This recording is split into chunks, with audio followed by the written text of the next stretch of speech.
were crossing the street. Took a breath and I walked up to you. Asked the darling, when can we meet? 'Cause now it's not too late. I want to sit away alone by myself. I'm not just gonna stay away. I wanna just decide what is to be my fate. Alone by myself. I'm not just gonna stay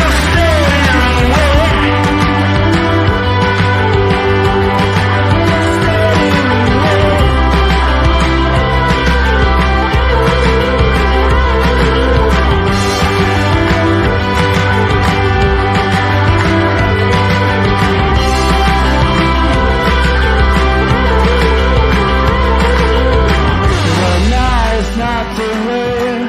I want to sit away alone all by myself. I'm not just gonna stay here and wait. I wanna just decide what is to be my fate. Alone all by myself. I'm not just gonna stay here and wait.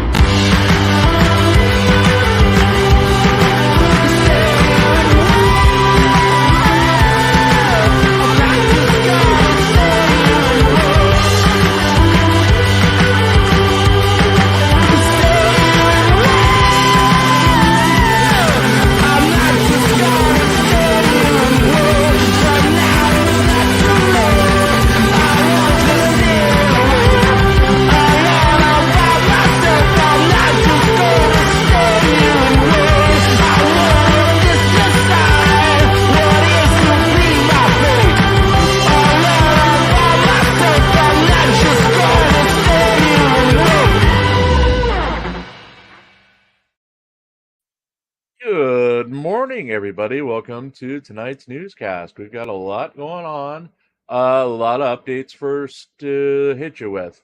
I want everybody, as soon as we're done, to take a look at this link I'm going to send you and give Glover Mom some love. She's battling cancer, and, you know, she's a nice person. She's giving her a health update, and just give her a hug. Give her a little bit of attention, give her a little bit of love, because she did post an update, and she's going through a lot right now. In her honor, something has been missing from the channel since we came over from the other place. And I think it's going to return for the rest, at least this newscast and our next one up tonight, as we are having a special edition of the Poop Shoot tonight, because we got some news this morning, very early this morning. It calls for an emergency edition of Shuggy, Mark, Pope Phil II, and me, and maybe Hank, talking about something that went on this morning. It's an emergency session, folks. It's going to be live in about an hour and a half, so please jump in. We're going to go for about an hour to talk about it, because it's a very important thing to our community that happened this morning. Again, please hit that link for Glover Mom. Take a look at her stuff after we're done here and give her some love. For now, we're going to, well, one of them didn't go through, so Facebook one didn't go through. So we will send that out again. Hopefully the link went through for YouTube. But, yeah, we're going to jump into the news. There is no verdict tonight for the Karen Reed murder trial. If you're around earlier, they came back and let the jury go home at 4:30. If you notice, we will not have a morning show tomorrow because there's literally nothing to do. The jury, if it comes back during the day, and I'll be monitoring it all day, we will go live. I'll put out a notice over on Really Cool Newswire, my Discord, and you folks, jump right into it, please, because it's big. We've been with it for, 30-something days now? It's been our lives, and hopefully we get justice for John O'Keefe. That's all I'm going to say. For now, let's finally jump into the news and FYC.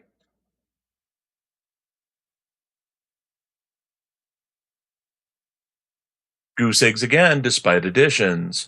For the first time in so-called new era, you've proven that you like me. You really like me. Yet, you hate me enough to include me in the goose eggs. You really hate me as well. We had goose eggs again. Glorious goose eggs. which would have been great back in the day. I mean, a day without a donation going to an auditor was said to be a good day. But, things changed when I was convinced to put my own GoFundMe into the mix.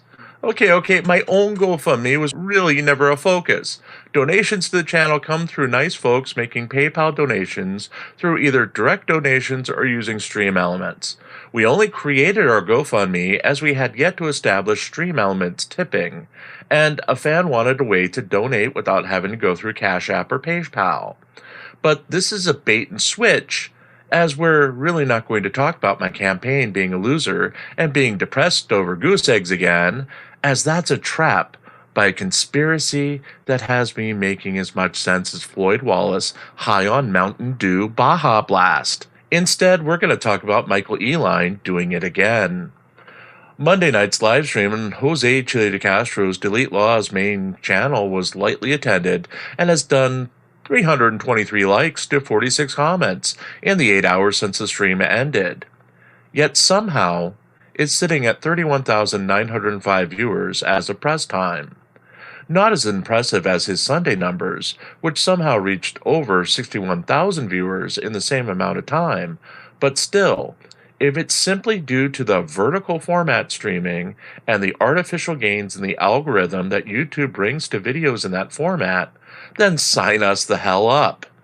While accusations of buying subs have dogged Eline and DeCastro for a time now, examining Eline's channel seems to back up the theory that Eline is benefiting from the algorithm gains from vertical streaming. Live streams featuring a standard widescreen format on Eline's channel seem to top out at 600 viewers, while those in the vertical format do between 1,500 and 10,000 viewers. Again, the increase in viewership does not increase the average likes or comments, but as it stands, it does seem to reflect a huge advantage vertical formatted streams have on YouTube. They have also not resulted in any new gains to DeCastro's GoFundMe campaigns, as he, like everybody else, saw goose eggs for Monday. As always, if you'd like to keep us reporting news stories every day, we do have that GoFundMe of our own located in the scroll below. If it's at goose eggs for more than 7, or if the campaigns are at goose eggs for more than 7 days, I get to end this column. If one of them, any one of them, including our own, doesn't get a goose egg, then I have to keep writing for another week. Yes, you can punish me if you want to, or you can donate and be nice, but the option, as always, is yours.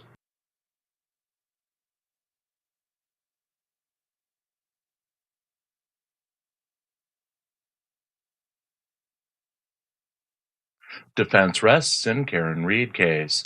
The defense in Karen Reed's murder trial rested on Monday after calling 3 witnesses and doing little to prove their client's innocence before resting their case.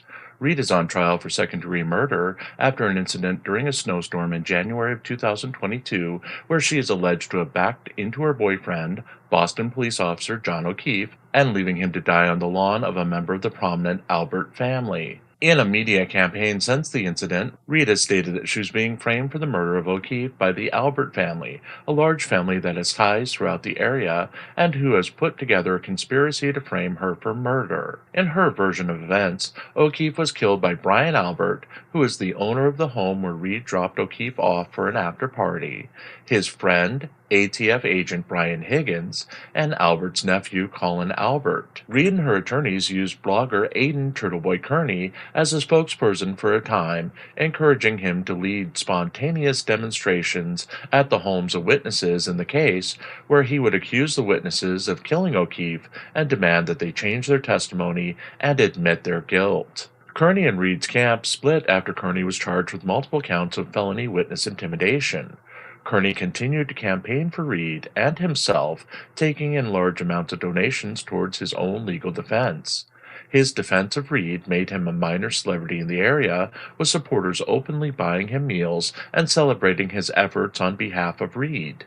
Public opinion on the Reed case has been dominated by Reed's efforts to control the press, with the vast majority of commentators on court TV and other media outlets coming from the ranks of defense attorneys. The narrative since the start of the trial has been that the prosecution has done everything wrong, while the defense does not have to prove a thing, as the prosecution never stood a chance to prove Reed's guilt. Monday's testimony reflected that, with the defense using two experts from the federal investigation into the prosecution of the case, who testified that the majority of their investigation involved building a cannon to test if O'Keefe could have thrown a drinking glass at Reed's taillight to cause the damage seen on Reed's car. Despite this, the vast majority of commentators say that Reed will either have a hung jury or that she will be acquitted of the charges. Closing arguments in the case are expected to begin on Tuesday. We'll be covering them on our Really Cool News YouTube channel. Update. It is now 4 p.m. and the jury has been deliberating for about 2 hours and 33 minutes without a verdict. We will bring you updates on this channel as we get a verdict.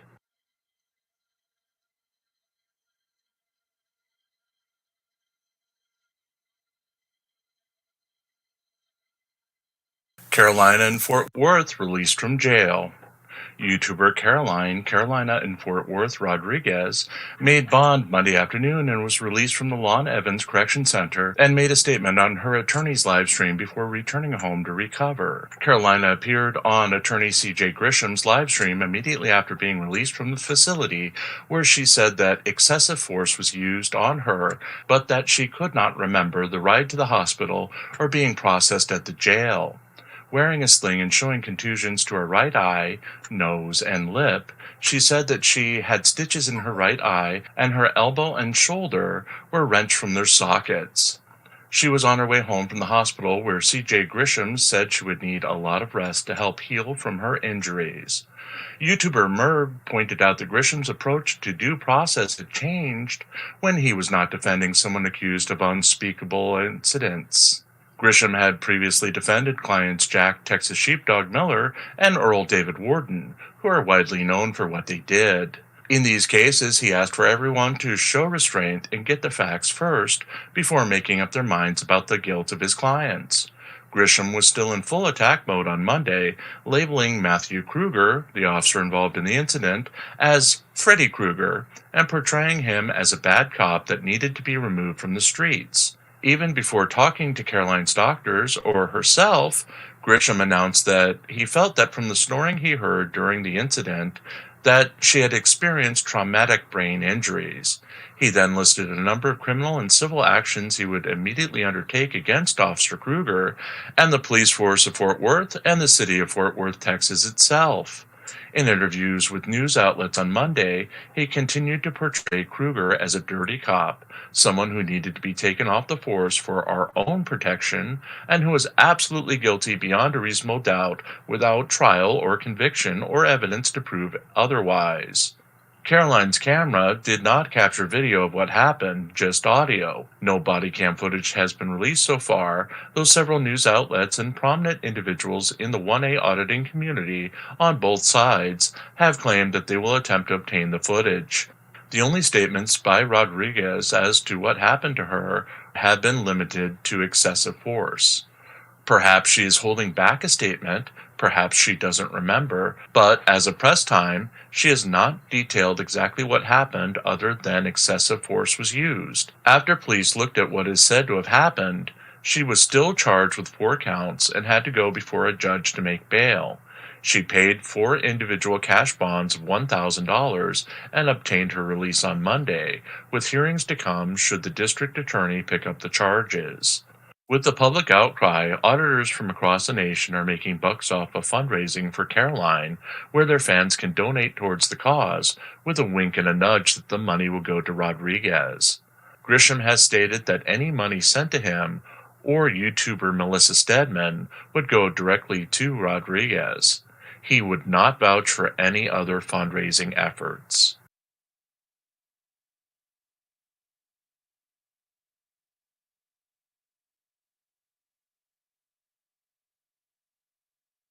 Floyd Wallace buys a car. After taking time off from live streaming, Floyd Wallace returned to streaming on Monday with the news that he spent all of his YouTube money, roughly $2,500, on a 2012 Chevrolet Impala. Wallace immediately went into a fundraising campaign to raise $150 on the stream as he claimed that he spent all his money on the car, which has over 230,000 miles and was involved in some sort of accident before being repaired by a dealership. The YouTuber promised that if he raised the money during his stream, that he would cold approach American women and would go to a club later Monday evening. He also promised his fans that they could pick which girls he would attempt to pick up, what lines he would use, but also specified that his fans could not make him attempt to pick up a transgender woman. Wallace demanded a donation of $10 from his fans before he would even let them see the interior of his car. When he eventually did, he showed them what he claimed to be bloodstains on the front and back seats and a broken seatbelt holder. He also was troubled by the fact that the car needed some time to restart after being shut off, as it wouldn't immediately restart. The potential reality TV star later admitted that he bought the car without a test drive and he did not document the problems with the car before paying for it. He later chastised himself for not negotiating with the dealer for a price decrease before agreeing to terms on the car. During the live stream, Wallace's fans began to debate in a side chat if Wallace was just frugal or unintelligent in his choice of cars. The extensive debate ended without a clear winner. Wallace ignored his fans and ended the live stream with a trip to Taco Bell, where he ordered two chicken soft tacos, adding rice, sour cream, nacho cheese, and jalapenos, two Doritos Locos tacos, an order of large fries, an order of Cinnabon Delights, and a large Mountain Dew Baja Blast. No follow-up cold approach live stream is available on Wallace's YouTube channel as of press time.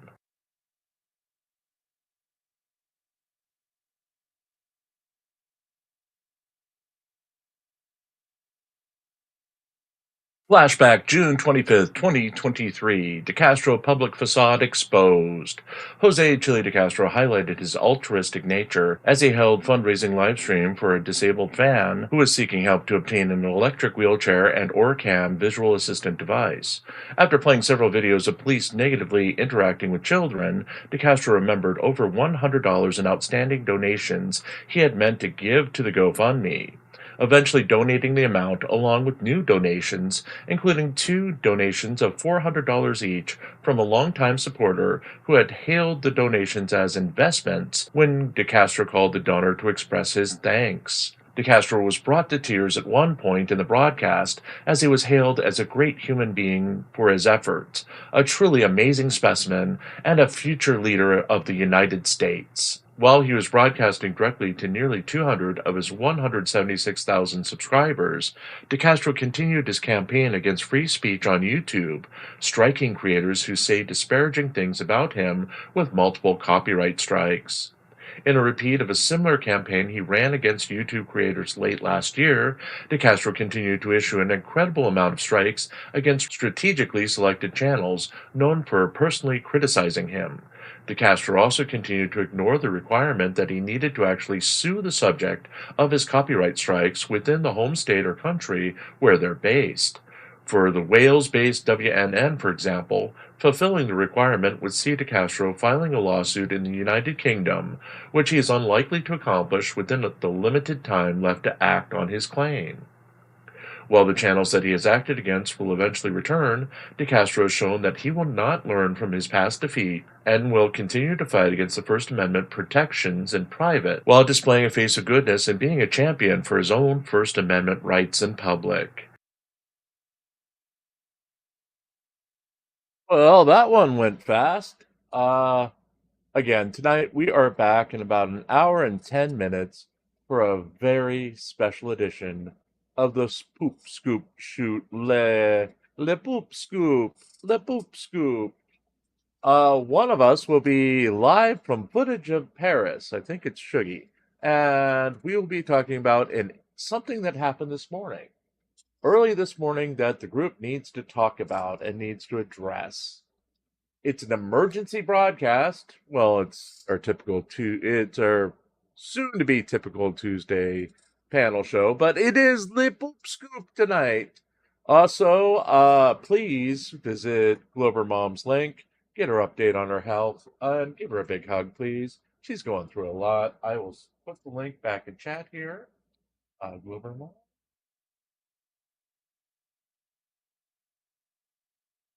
And because of her, we're bringing back the FYC. It's the one thing that we haven't brought over from the old place, and I think it's one thing that should be on very special episodes like this. So we're going to get out of here. Remember, no early morning Karen Reed. We will be going live whenever the verdict comes in, and we will broadcast the verdict.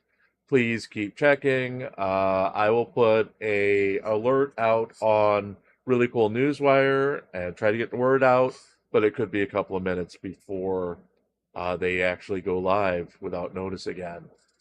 So we're going to get out again, and we do have the scariest post-credit scenes ever. The one that you all were creeped out by yesterday, has nothing on this one. There's clown music.